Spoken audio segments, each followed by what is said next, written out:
Hello students, चलिए आज discuss करते हैं MCQs class 12 subject English main reader book Flamingo. Chapter है Lost Spring written by Anees Jung. देखिए लॉस्ट स्प्रिंग में आपके टू पार्ट्स हैं। First part the rag pickers, second part the bangle makers.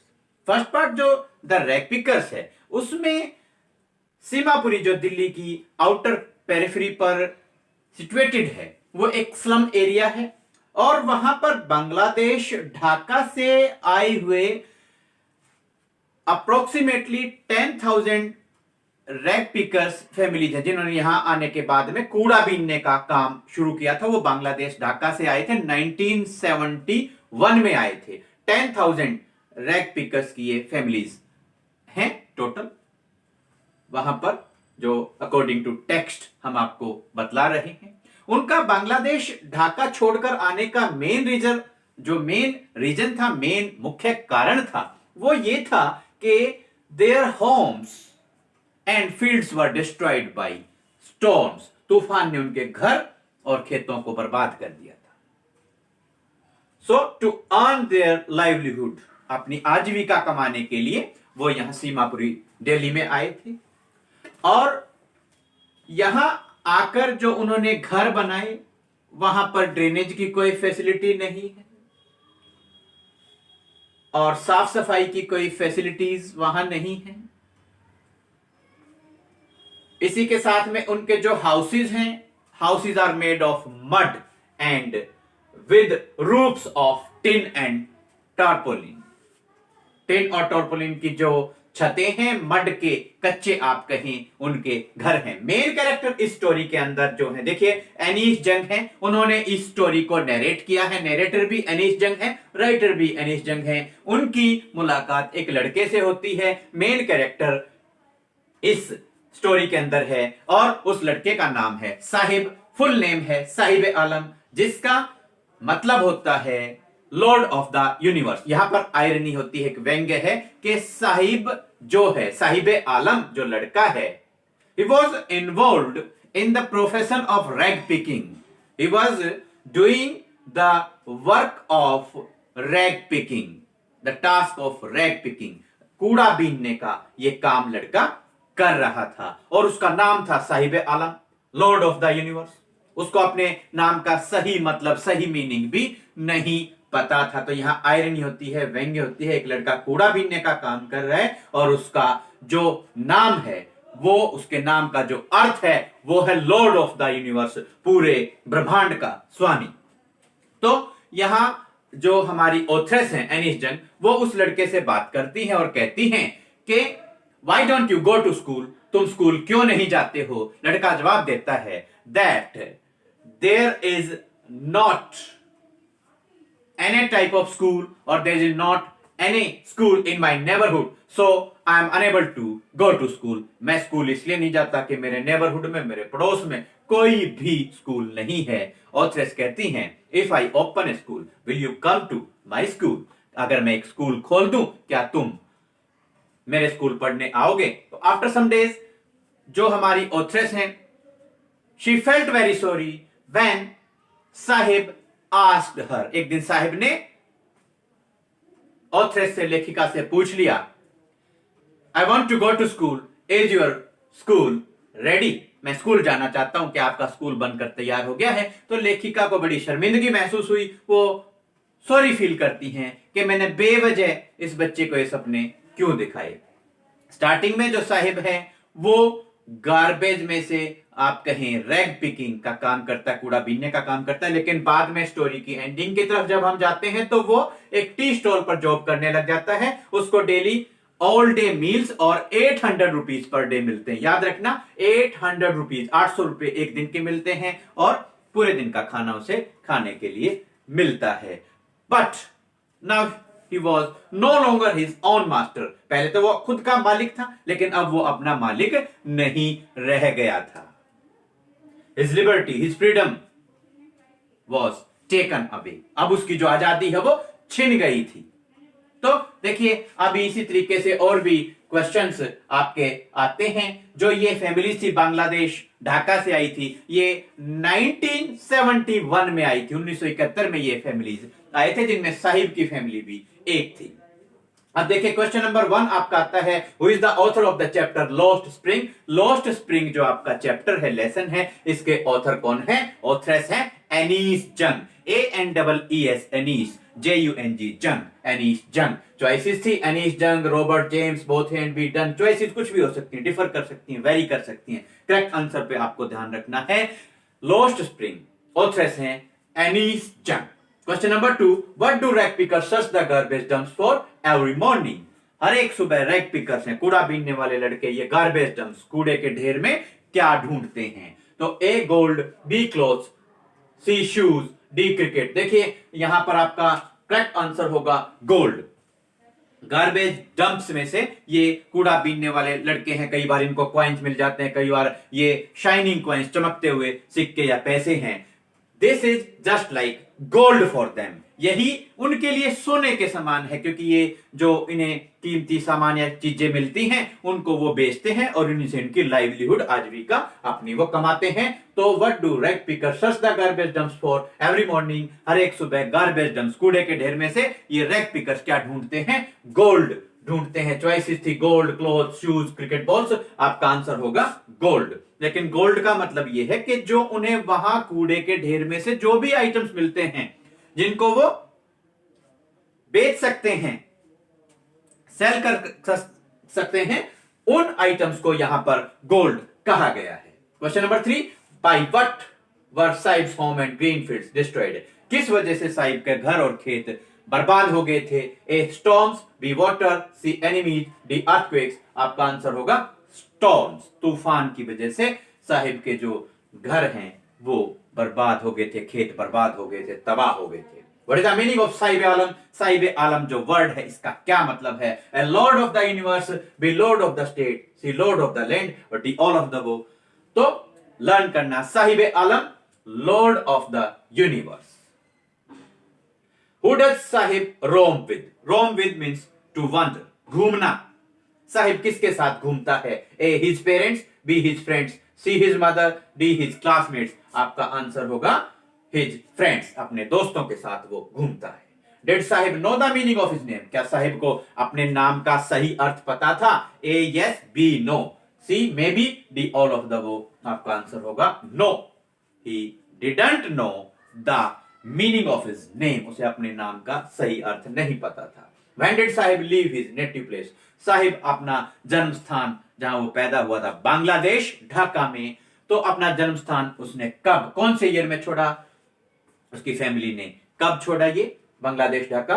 A in 1973, B in 1975, C in 1971 और D in 1977। Correct answer होगा 1971 में, सन 1971 में, सन 1971 में बांग्लादेश ढाका छोड़कर साहिब का जो परिवार है वो दिल्ली सीमापुरी क्षेत्र में रहने आए थे। Seemapuri is situated on the outer periphery of Delhi. Delhi की बाह्य परिधि पर स्थित है सीमापुरी। स्लम एरिया है, झुग्गी झोपड़ी वाला एरिया है। और यहां रैग पिकर्स जो हैं कि जो फैमिलीज हैं वो यहां पर रहती हैं। यहां पर हाइजीनिक कंडीशंस, सैनिटरी कंडीशंस की बात की जाए तो काफी प्रॉब्लम है, काफी गंदगी है, प्रॉपर वाटर सप्लाई भी नहीं है, ड्रेनेज फैसिलिटीज भी नहीं है। तो बड़ा एक मिजरेबल कंडीशन में ये सीमापुरी में रैग पिकर्स की जो फैमिलीज है वो रहती हैं। Poor people you can say.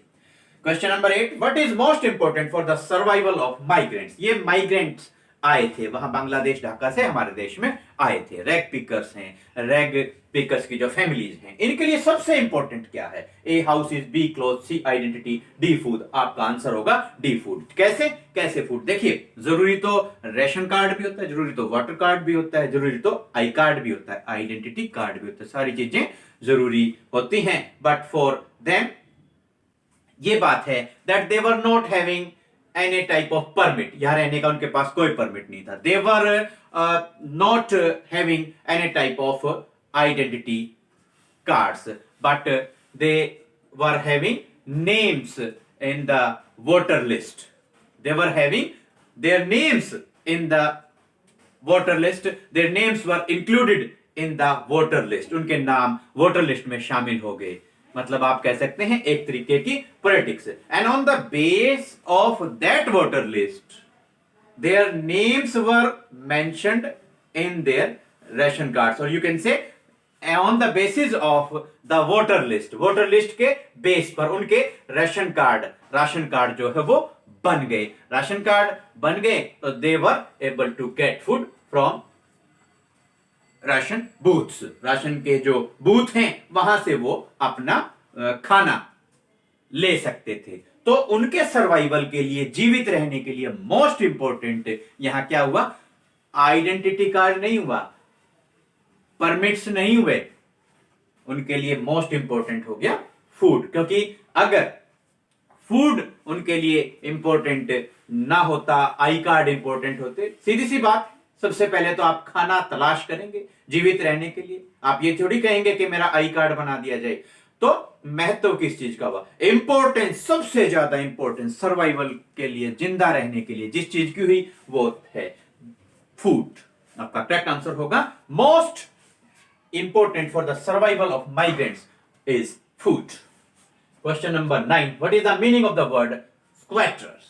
स्क्वैटर्स जो वर्ड है इसका मीनिंग क्या है, अर्थ क्या है? A, those who sit on protest, वो लोग जो धरने पर बैठते हैं, विरोध प्रदर्शन करते हैं. B, those who settle on public land illegally without paying any rent, जो लोग पब्लिक लैंड पे रहते हैं, सरकारी जगह पर आप कहें रहते हैं और इलीगली रहते हैं, उनका लीगल तरीके से, कानूनी तरीके से कोई राइट नहीं होता, कोई अधिकार वहां रहने का नहीं होता, और वो वहां पर किसी भी तरीके का रेंट या किराया नहीं देते हैं, नहीं भरते हैं. सी है क्रिमिनल्स एंड लॉ ब्रेकर्स, अपराधी या कानून को तोड़ने वाले. और डी, वॉन्डर्स एंड वेगाबॉन्ड्स, यानी कि घुमंतु और इधर उधर घूमने वाले लोग. तो आपका आंसर होगा those who settle on public land illegally without paying any rent, जो लोग बगैर किराया दिए सरकारी जमीन पर या जो पब्लिक लैंड है उसके ऊपर रहते हैं, इलीगली रहते हैं,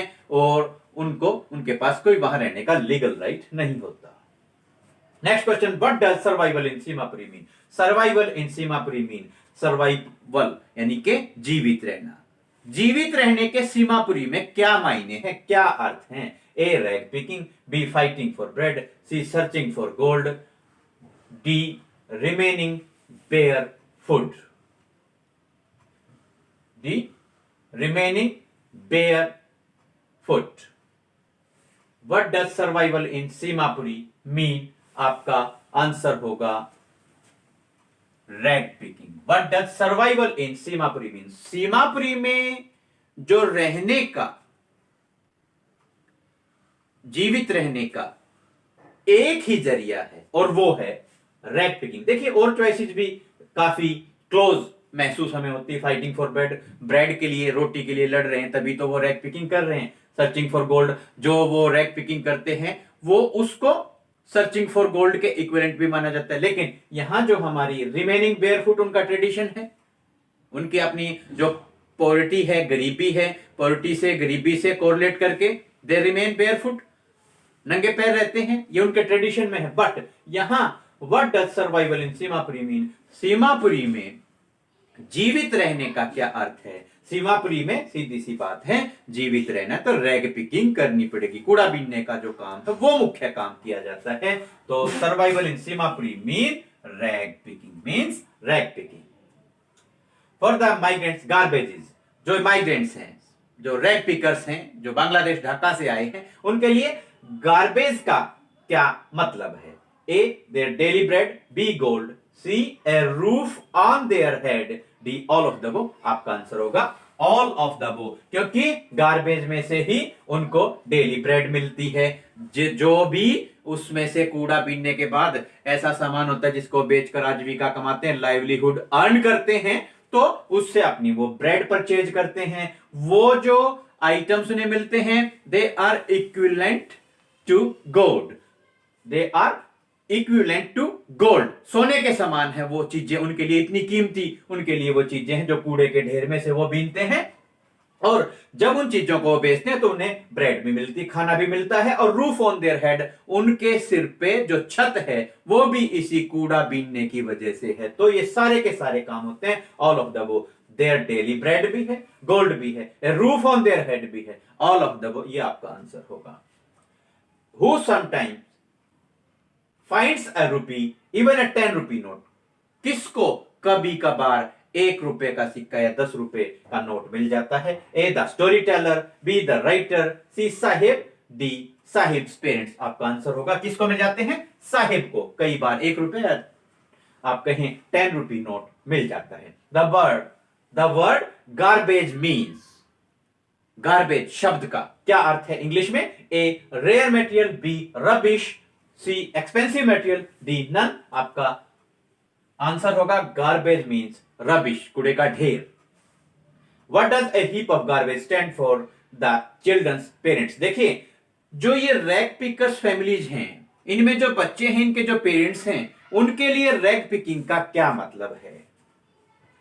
चॉइसेस हैं, A wrapped in wonder, B a means of survival, C both A and B, और डी नन। आपका आंसर होगा पेरेंट्स के लिए। देखिए, जानबूझ कर ये चॉइसेस हमने यहां मेंशन की है। पेरेंट्स के लिए वहां गार्बेज का मतलब है ए मीन्स ऑफ सर्वाइवल, जीवित रहने का साधन। लेकिन अगर चिल्ड्रन के बारे में पूछा जाए कि ये जो रैग पिकर्स हैं, कूड़ा बीनने वाले जो चिल्ड्रन हैं, बच्चे हैं, इनके लिए गार्बेज का क्या मतलब है, क्या मीनिंग है? तो आपका आंसर होगा garbage means that is something wrapped in wonder. बच्चों के लिए होगा रैप्ड इन वंडर, और पेरेंट्स के लिए होगा ए मीन्स ऑफ सर्वाइवल। ये याद रखना, कंफ्यूज नहीं होना। पेरेंट्स के लिए a means of survival, garbage means a means of survival, और चिल्ड्रन के लिए, रैग पिकर्स जो चिल्ड्रन हैं, बच्चे हैं, उनके लिए है कि रैप्ड इन वंडर।